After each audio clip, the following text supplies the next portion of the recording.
Have you ever felt trapped in a tunnel of hopelessness, with no light in sight? It's a feeling that can consume you, making every day a struggle.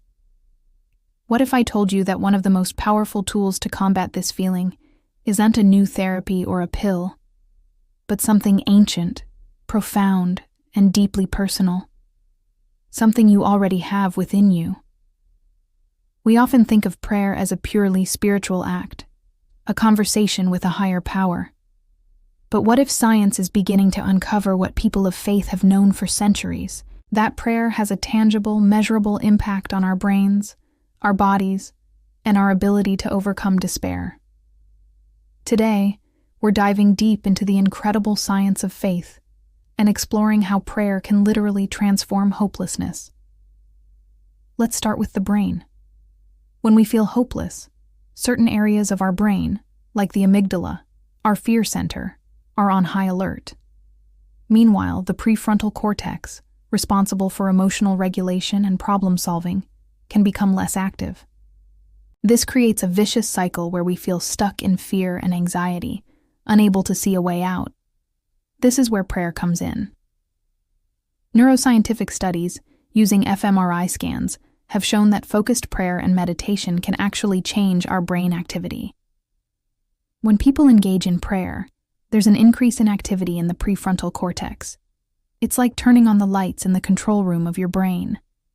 This helps to calm the overactive amygdala, reducing feelings of fear and anxiety. Essentially, prayer helps you regain control over your emotional responses, pulling you out of that reactive, hopeless state.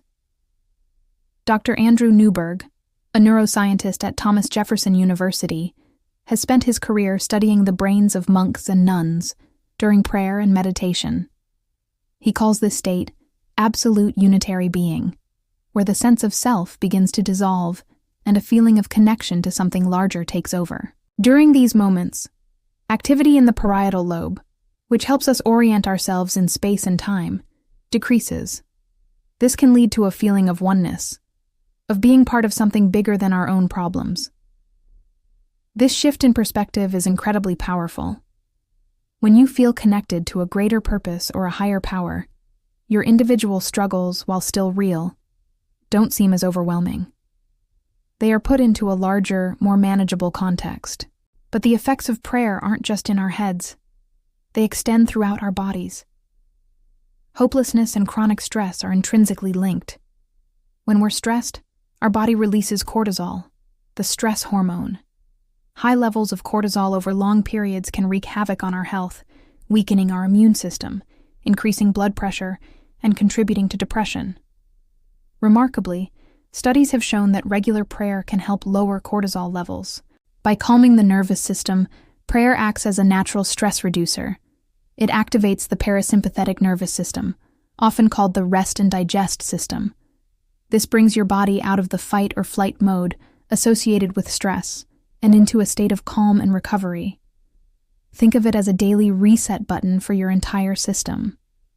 This physiological shift not only makes you feel better emotionally, but also supports your physical health, making you more resilient to the physical toll of despair. So, we have changes in the brain and a reduction in stress hormones. But there's another crucial element: the psychological impact of faith. At its core, hopelessness is often a crisis of meaning. It's the feeling that your life lacks purpose and your future is bleak. Faith provides a powerful antidote to this. Belief in a higher power that is loving, caring, and has a plan for your life can fundamentally reframe your perspective. It introduces the concept of hope as a core principle. Instead of seeing challenges as insurmountable roadblocks, they can be viewed as part of a larger journey, opportunities for growth, or tests of faith. This doesn't mean the pain disappears, but it gives the pain meaning. Viktor Frankl, a psychiatrist and Holocaust survivor, wrote extensively about this in his book, Man's Search for Meaning. He observed that the prisoners who were most likely to survive the concentration camps were those who held on to a sense of purpose, a reason to live, whether it was being reunited with a loved one or completing a life's work. For many, that purpose is rooted in their faith. Prayer is the active practice of connecting with that source of meaning. It's a declaration that you are not alone and that your life has inherent value. Furthermore, prayer fosters a sense of agency. When you feel hopeless, you often feel powerless. Prayer is an action. It's something you can do. It shifts you from a passive victim of your circumstances to an active participant in your own healing. You are taking a proactive step, reaching out for help, and engaging in a process of transformation. This simple act of taking control can be incredibly empowering and can be the first step out of the paralysis of despair. Let's also consider the communal aspect. For many, prayer is not just a solitary practice. It's done within a community of faith. This social connection is a powerful buffer against hopelessness. Knowing that there are people praying for you, supporting you, and sharing in your struggles creates a safety net of compassion and solidarity. Social isolation is a major driver of depression and hopelessness. Being part of a faith community directly combats this, providing a sense of belonging and shared belief that strengthens your resolve. Now you might be thinking, this is all interesting, but how do I actually start? The beauty of prayer is its simplicity and accessibility. It doesn't require any special equipment or training. It's about intention. Start small. Find a quiet moment in your day, even just 5 minutes. You can speak your thoughts aloud, write them in a journal, or simply hold them in your mind.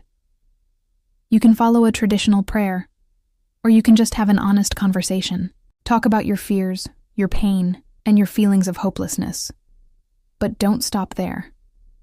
Also, express gratitude for the small things and open yourself to the possibility of hope. The key is consistency. Like exercise, the benefits of prayer compound over time. The more you do it, the more you strengthen those neural pathways of hope and resilience. It's important to state that prayer is not a magic wand that makes all problems vanish. Life will still have its challenges. But what prayer does is build your inner fortitude. It changes how you perceive and respond to those challenges. It transforms hopelessness from a dead end into a detour, a difficult part of the journey, but not the final destination. It equips you with the mental, emotional, and spiritual resources to keep moving forward. The convergence of science and spirituality on this topic is truly fascinating. What ancient wisdom traditions have taught for millennia, that faith and prayer are powerful forces for healing, is now being validated in the language of neuroscience and physiology. We are not just spiritual beings or biological machines. We are both. And practices like prayer are where our biology and our spirit meet, working together to create profound healing and transformation. So, if you are struggling with hopelessness, I encourage you to explore the power of prayer. See it not just as a religious ritual, but as a scientifically supported tool for rewiring your brain, calming your body, and reconnecting with a sense of meaning and purpose. You already possess this incredible capacity for transformation within you. It's time to unlock it. Thank you so much for joining me on this journey today. If this message resonated with you, please give this video a thumbs up and share it with someone who might need to hear it. And don't forget to subscribe for more content on a life of purpose. Remember, even in the darkest of times, hope is not just a feeling. It's a choice, a practice, and a promise.